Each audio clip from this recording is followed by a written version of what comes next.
Onegashimasu. Welcome back to the Goju Karate Center. A lot of the time we train with the Chishi and we do a lot of Chishi exercises and a lot of rotation exercises through the wrist joint. And those exercises are designed on developing wrist strength, both for impact so that the wrist and the connective tissue is strong, as well as to develop your grabbing, pulling, drawing in strength, which is an important part of the pullback motion, the hikite in our karate. But also, what are you grabbing onto, or why are you grabbing on? Then, the next thing, the hand positions tend to often be a very vertical, open hand in our system. So a lot of the time you'll see this, not this. And the question you have to ask yourself is, why is it that way and not that way? Seiyunshin, in our system, our school teaches this. There are schools that teach this. And I'm not ragging them or hitting them with anything untoward. There's a practical reason for this. That subtlety is what we're looking at. And it's got to do with your ability to deal with certain things. So, Brian, please come along. Okay, so my first set of ideas that I'm going to work with, these are basic ideas that you work on and you train with a partner to develop a good understanding of what to do. My partner is going to grab onto my hand, and it's going to be a right to left. I'm going to bring my hand up, and like I'm peeling the skin off of an orange or a mandarin, I'm going to grab up, and my fingers are going to grab behind his thumb and pull. And this is going to give me this nice shape. And obviously from here we have something similar to an Aikido style takedown with the hand and leading the person to the ground. Okay, so one more time, I bring it up, hands come here. It's this very similar kind of crossing idea. My thumb goes along the back of his hand. My other hand comes up to support and to bend that wrist. I use my finger as a bit of a fulcrum to facilitate that. And then by repositioning myself, I move to the side and behind, and that facilitates the takedown. Okay, so Brian, let's grab with that hand to this hand now. So if I try and do the exact same thing there, the arm ends up in a straight position. And this is good for controlling the arm.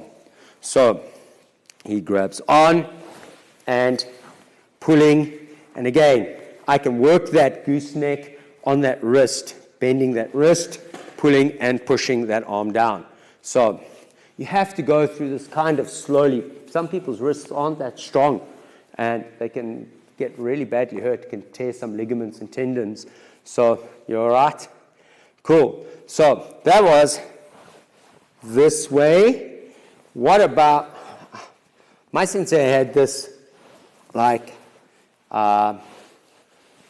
mechanical cranking, and I worked it out to being that he didn't just put his hand up, he kind of bent his wrist as he grabbed on, and then he used the muscles here to straighten his wrist, and that gave an extra 20 or 30 degrees of pull before he got into this section. So a lot of the time, if a person is grabbing on and I rotate, let's go this way around, and we've now got something like this.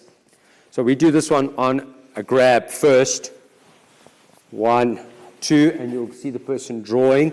And that start point is getting that wrist as far across as possible so that you get as much rotation and leverage to get that arm off. Okay? Obviously, the more classical application of that is to punch chudan, is to trap and catch, and to do this, similar to sepai or saifa, or a bit of blasphemy, if he punches 1, similar to teki or naifunshin, where the hands trap and engage, and thereafter pull. And if I move to the inside with that hand, so punch, 1, 2, I create the straight arm again. So this is the importance of these kind of grabbing and breakout techniques. So if we've got this, this is how most people train. But what happens when it's this way? So a lot of the time you stand up like this. If the person grabs onto your arm like this, Now it doesn't seem to work. Okay, so that exact same action, I'm working towards the strength of the wrist. I now need to go over the arm. So, over the arm, and a little bit of elbow to help press, and I'm in a really good position as well, because in the process of, in the process of getting here, what I've also done is I've shifted out the way. Now we've got that wrist. Have you noticed how my hand ends up in this position? And that's part of the explanation for a vertical hand at so many places. So I'm pressing, and I've now got this hand in this position. Okay? So we're up. Let's use the other hand grabbing across. Again, nothing really tends to come to mind, but if I maybe just reposition my arm, maybe I will find something here. So a variation of the elbow block. Okay, trying to get out. Now again, I said we would be working on breakouts. One of the things from here is this. So we're here, grabbing that thumb now. Taking the thumb and cranking it. How's it feel, Brian? Okay, so a lot of the time, more practical idea, if you're standing and there is a thumb that is available, grab that thumb, grab those fingers, break those. They're always good targets in these grabbing type of exercises. So if we do two hands grabbing, obviously the most practical idea is kick, knee, headbutt. But your hands can work this way and this way. Now you just focus on one. A lot of the time, you know, this is a good, I think the art is the Chinese art of grabbing and leveraging on things called Qina. And the moment you can grab fingers and, you know, just bend them back. I remember looking at one of the books and in our library, and the Sifu is taking willow branches that are hanging, and he grabs onto them and he bends them, and he bends them. And that's the idea. Imagine taking a branch and bending it, or taking a quarter chicken, you know, the drumstick and the thigh, and just bending it to break it, or the wing, just bending it to break it. So that's the idea that we're going to be, when you hear, break it, bend it and break it. It's really, really useful, because that's leverage on the wrist.